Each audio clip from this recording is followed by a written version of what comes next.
Vamos a abordar el capítulo 8 y el capítulo 9 en esta clase.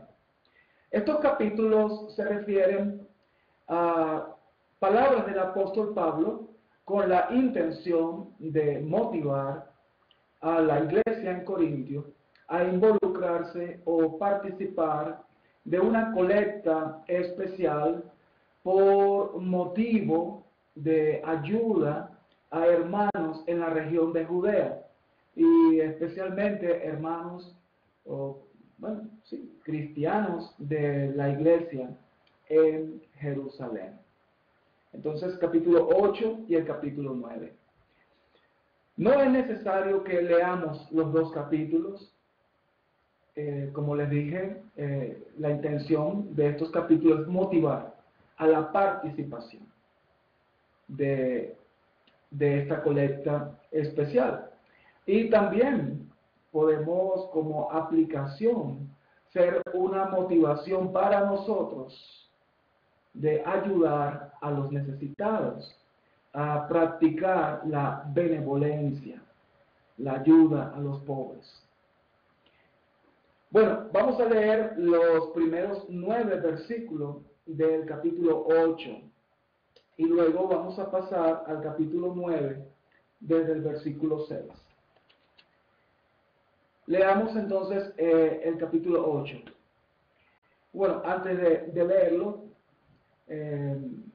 esta situación de necesidad surgió alrededor del año 48, cuando surgió esta hambre en esa región.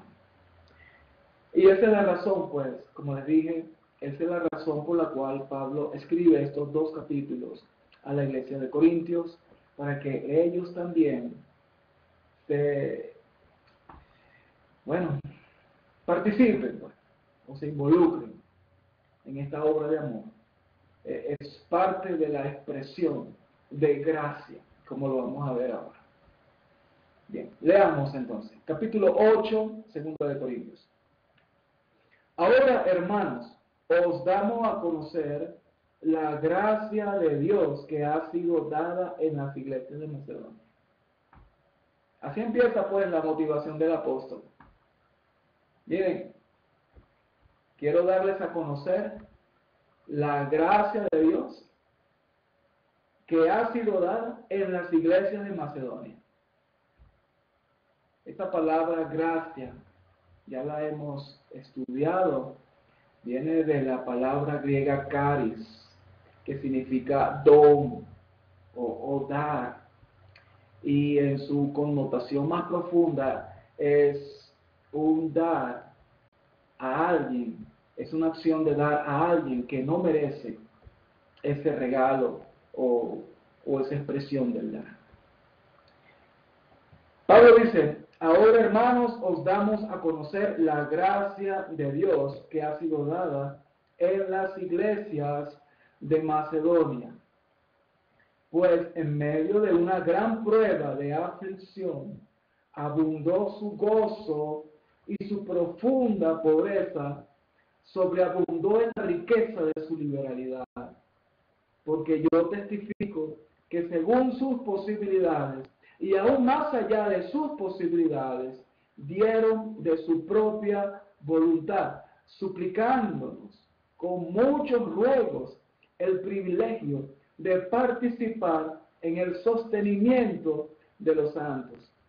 Y esto no como lo habíamos esperado, sino que primeramente se dieron a sí mismo al Señor y luego a nosotros por la voluntad de Dios.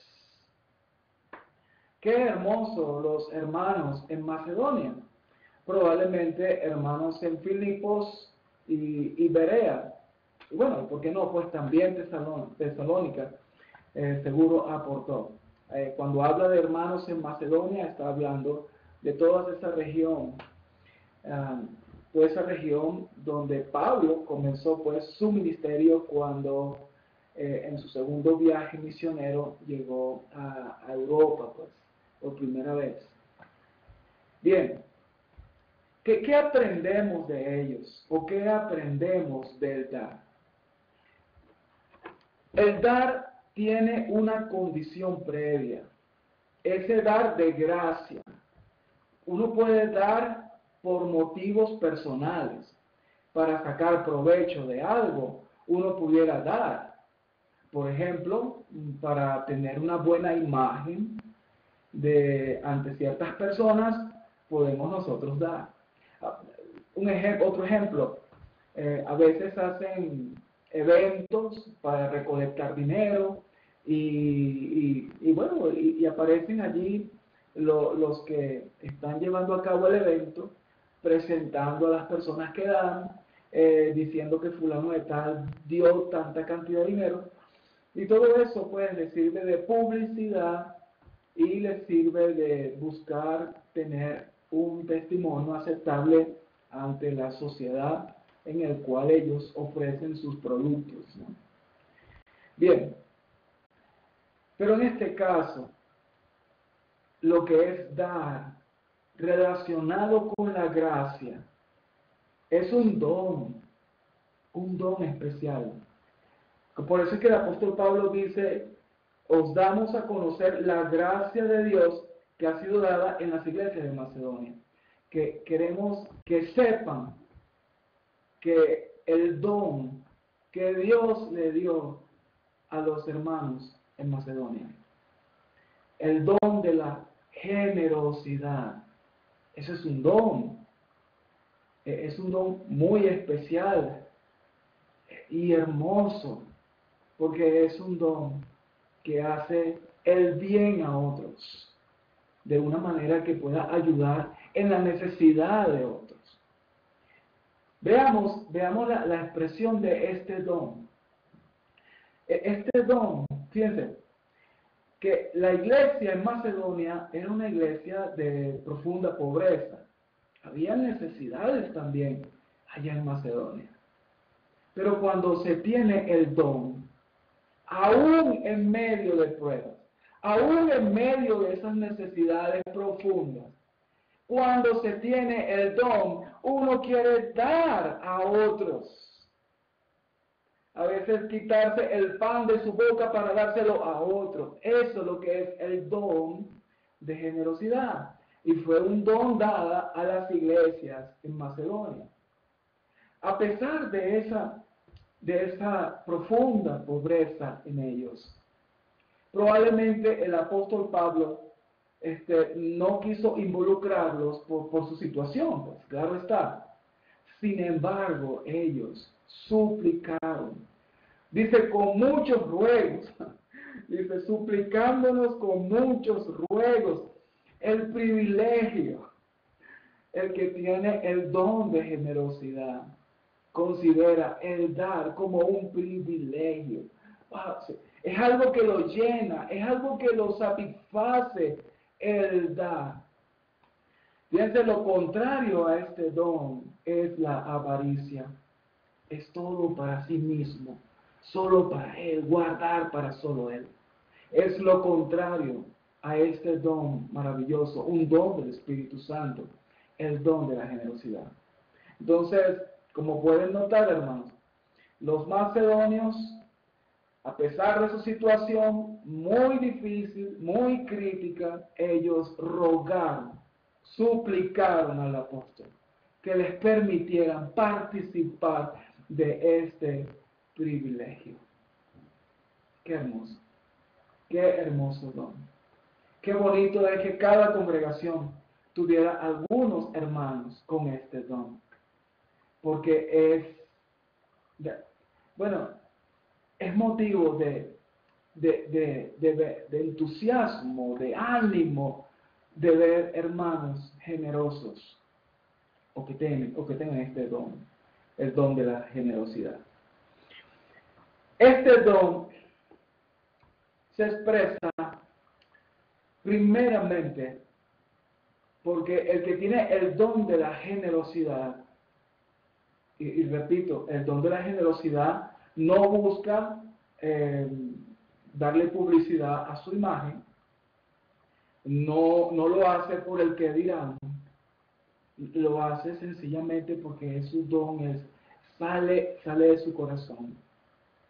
por lo general, los que tienen estos dones son personas entregadas al Señor primeramente, para poder dar, como está expresando acá el apóstol Pablo sobre la iglesia de Macedonia, hay que primeramente ser un verdadero cristiano. Por eso es que el apóstol Pablo dice, y esto no como lo habíamos esperado en el verso 5, sino que primeramente se dieron a sí mismo al Señor y luego a nosotros por la voluntad de Dios. Es decir, se dieron primero al Señor.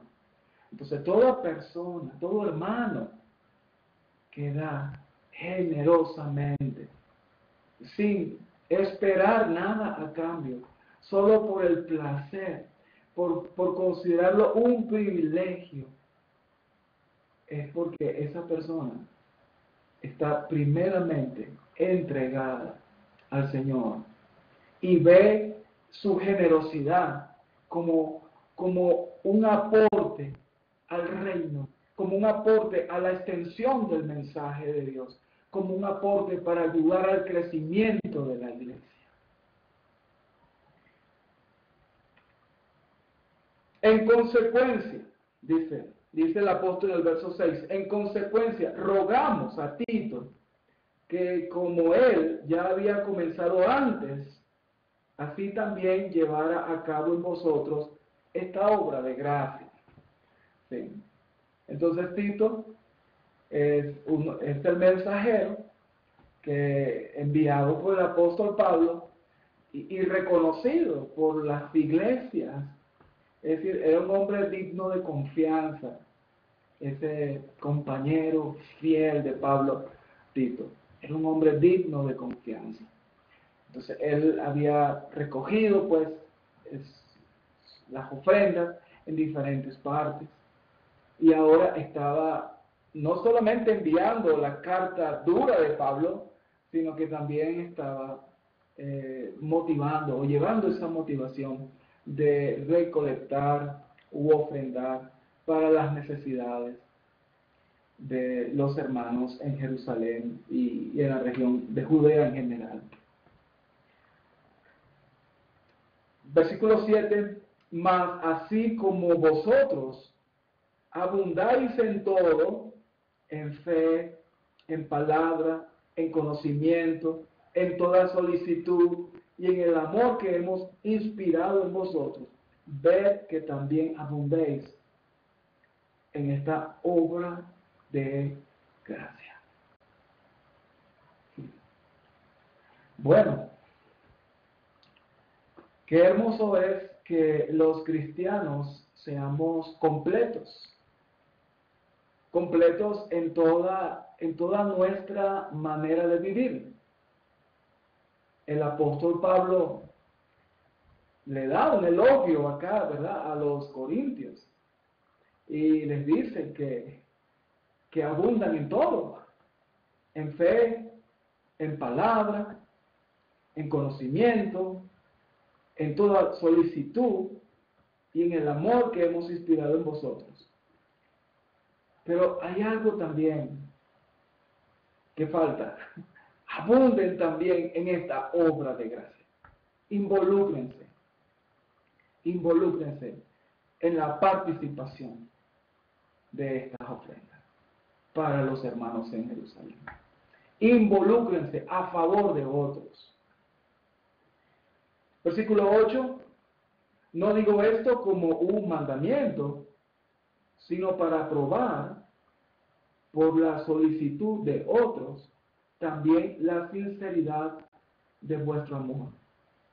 Porque conocéis la gracia de nuestro Señor Jesucristo, que siendo rico, sin embargo, por amor a vosotros se hizo pobre, para que vosotros, por medio de su pobreza, llegaseis a ser ricos. El dar es una expresión de amor. Cuando hablo de el don de la generosidad, es porque está más marcado el dar de algunos que en otros. Pero todos los cristianos estamos llamados a ser dadores. todos los cristianos, sin excepción, todos estamos llamados a aportar para el reino de Dios, el dar. ¿Acaso nuestro Señor Jesucristo nos dijo que el segundo mandamiento es amar al prójimo como a ti mismo? ¿Cómo se puede amar sin la expresión de dar? Juan 3:16, ese verso de oro, porque de tal manera amó Dios al mundo que dio. ¿Sí? De tal manera amó Dios al mundo que dio. La más grande de todas las ofrendas que se han dado, la dio Dios. La mayor expresión de amor que se ha manifestado fue en la expresión del amor de Dios cuando nos dio a Jesucristo. Repito, no hay amor si no hay dar, si no hay la expresión del dar. El amor no está presente en la vida de Dios. Eso es importante recordar. ¿Queremos crecer en el amor? Tenemos que crecer en el dar, en el darnos a nuestros hermanos, en el dar y en el darnos a nuestros hermanos. Y al darnos a nuestros hermanos, estamos dándonos a nuestro Señor Jesucristo.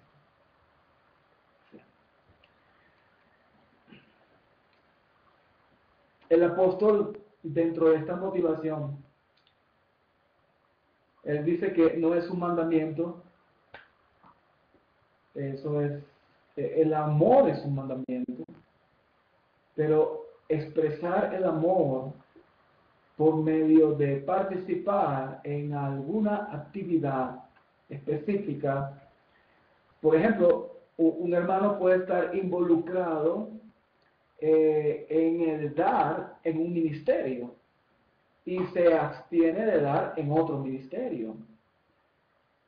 El apóstol Pablo por eso dice, no es un mandamiento que se involucren en este servicio a los santos en Jerusalén.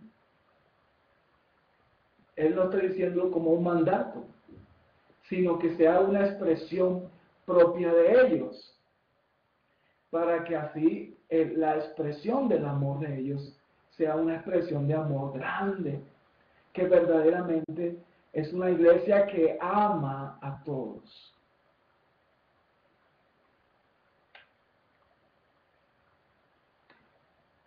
Si Pablo está motivando a los corintios a dar a favor de los de Judea, podemos inferir que la iglesia en Corintio era una iglesia que tenía para hacerlo. No, ellos no tenían que rogar para participar. Pablo estaba rogándole que participaran. Todo lo contrario, ¿no? A los de Macedonia. Era una iglesia que se puede decir tenía sus recursos, podía ayudar. Versículo 9, porque conocéis la gracia de nuestro Señor Jesucristo, que siendo rico, sin embargo, por amor a vosotros se hizo pobre, para que vosotros, por medio de su pobreza, llegaseis a ser ricos. Qué hermoso lo que hizo realmente nuestro Señor Jesucristo.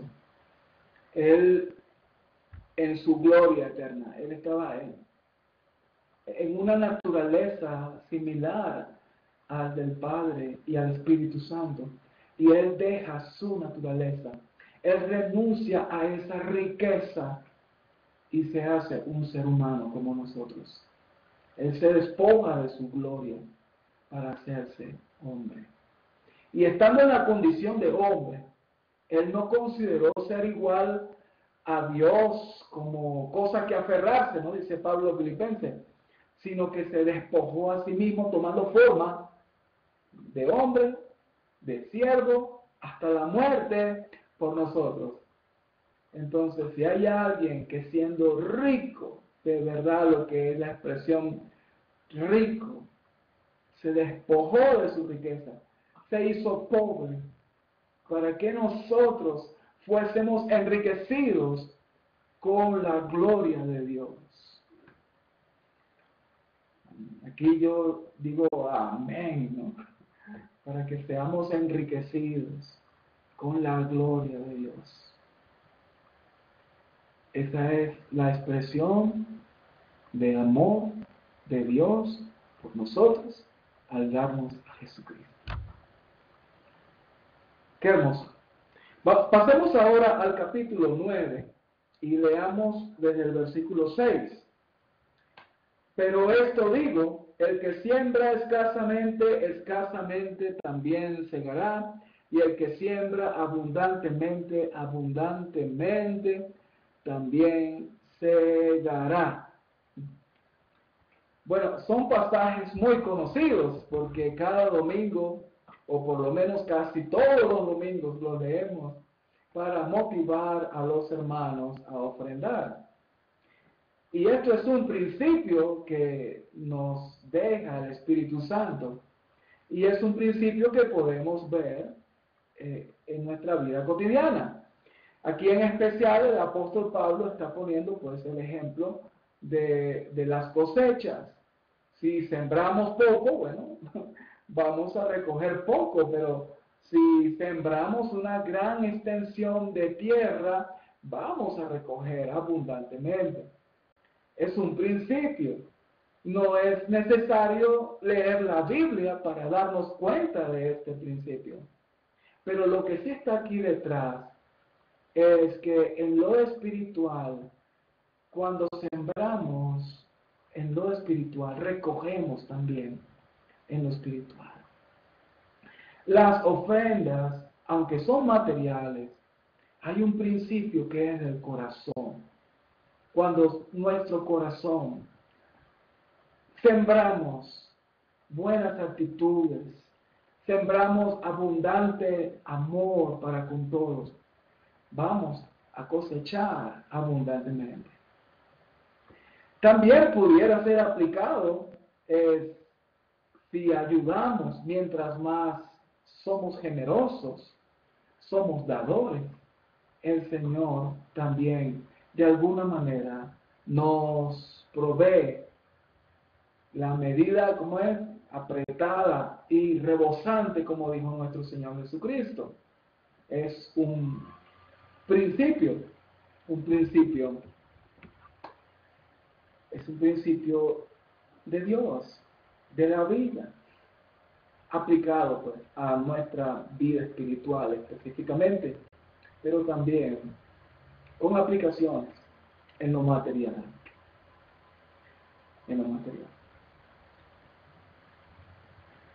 ¿No es este principio el que está en Malaquías?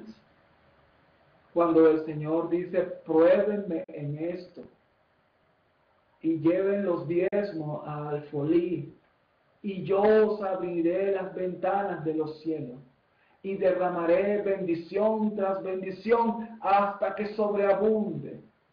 ¿No es ese un principio? Es un principio. El Señor Jesús también dijo algo así, parecido, en el capítulo 6 de Mateo, cuando habló del afán.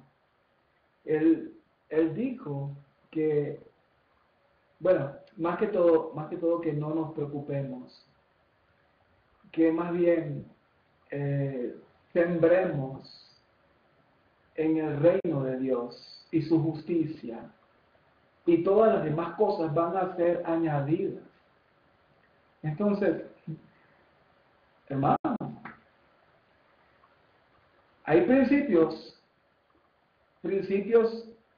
si no los aplicamos, los estamos aplicando. Principios que no escapamos, no son principios para salvación. Si alguno ofrenda poco, no es que se va a perder en el infierno. Sencillamente, lo poco que siembra, poco recoge. Hay que ser generoso. Y cuando hablamos de ofrenda, no estoy hablando específicamente de las ofrendas que damos los días domingos. Estamos hablando de ser generosos con los necesitados, tanto hermanos como no hermanos. Versículo 7, hablando pues de esta ofrenda especial para los Jerusalén, pero que tiene aplicación para la vida, porque son principios.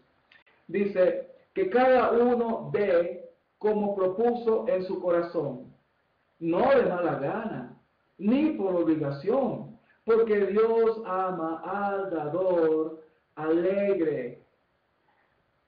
Sí. Bueno, es que Dios es un dador. Y cuando Él dio al Señor Jesucristo, no concibo al Señor dando a Jesús como obligado por hacerlo así. No, no, no.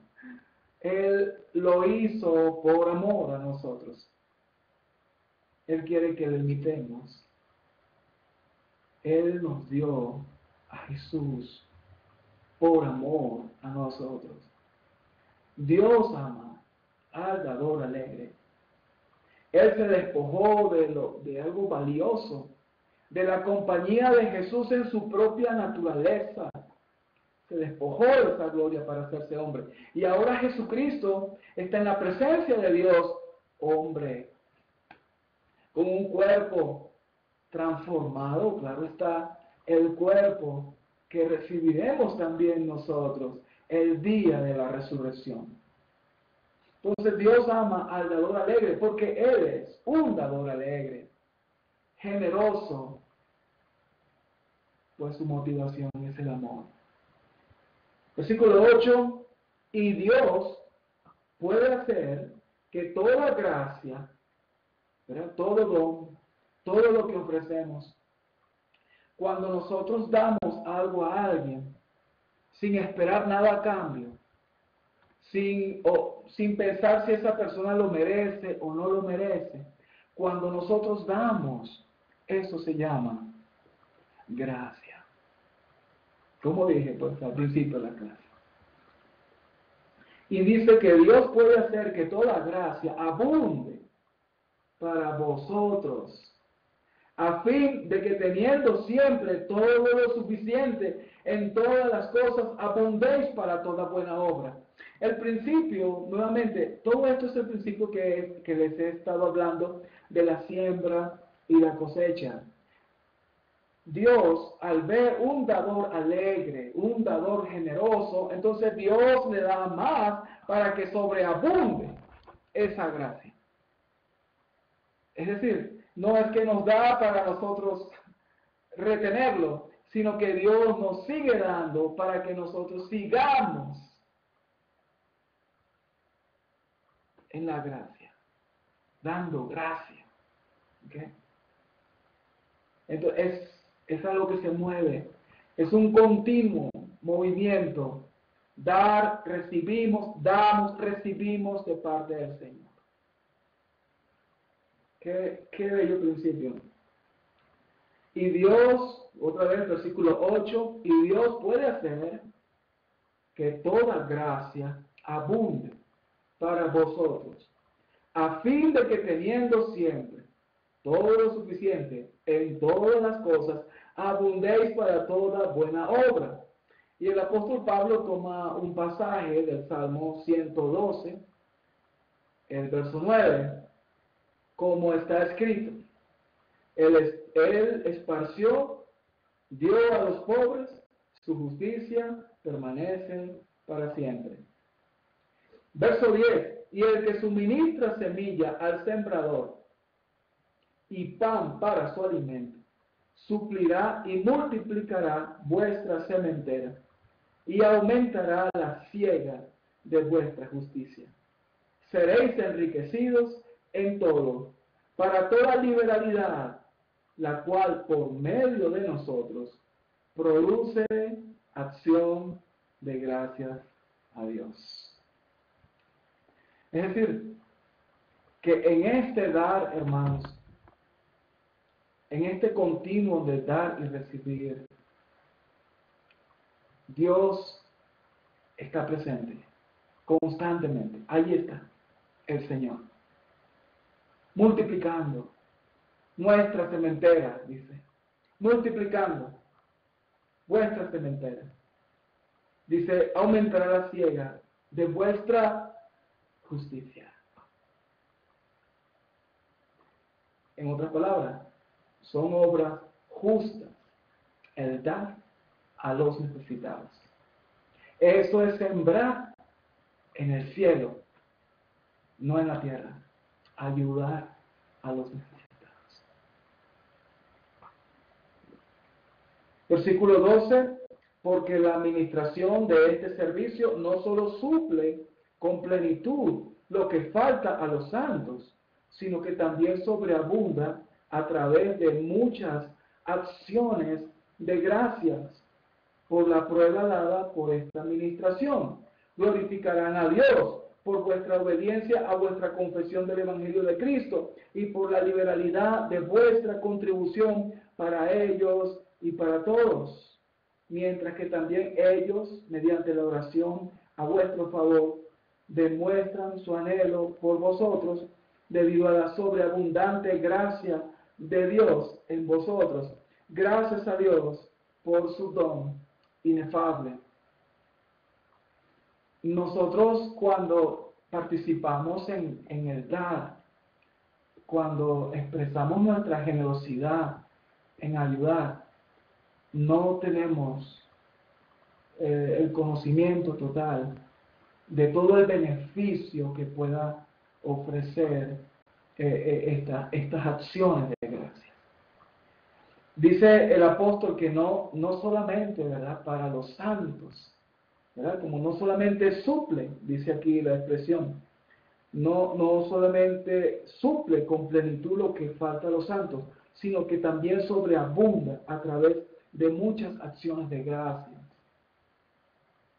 Y esas gracias pueden ser expresadas, por ejemplo, ese sobreabundar en otras acciones. El apóstol Pablo probablemente se refiere a que otros, además de los cristianos, se beneficien de esta generosa ofrenda. Y también, al ser beneficiados los hermanos en Jerusalén, ellos oran por los hermanos de Corintios, por los hermanos de Macedonia, y por eso es que sobreabunda otras acciones de gracias, simplemente comenzando con nuestro dar. ¿Qué don? Un don inefable dado por nuestro Señor Jesucristo. Hermanos, esta motivación del apóstol Pablo a la iglesia de Corintios para dar con generosidad, esta motivación tomémosla también para nosotros. Seamos generosos.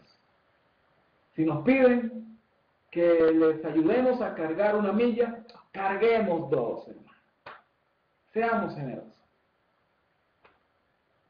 Dios nos ayude, nos llene de su Espíritu Santo, nos llene y nos dé ese don inefable, el don de la generosidad. Gracia y paz para todos. Nos vemos en la última clase de 2 de Corintios.